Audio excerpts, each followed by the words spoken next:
ടെപ്പാച്ചെ അതാണ് ഇപ്പോൾ കണ്ടത്. പൈനാപ്പിൾ വെച്ചാണ് ഉണ്ടാക്കുന്നത്.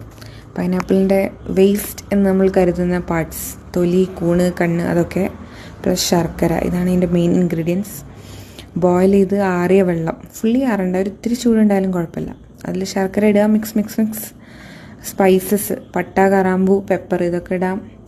പിന്നെ ഒരു ഇഞ്ചി ഒന്ന് കുത്തി കൊടുത്തത്, സ്കിന്നുണ്ടേ.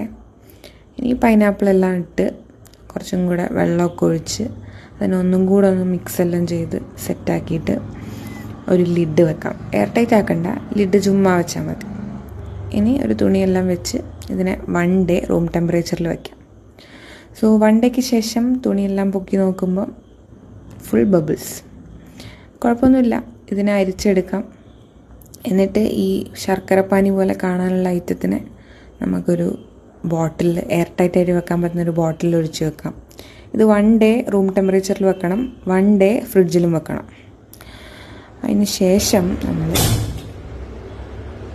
എടുത്തു നോക്കിയപ്പോൾ ഇതാണ് അവസ്ഥ. കാർബണേറ്റഡ് ആണ്, അടിപൊളിയാണ്, സൂപ്പർ.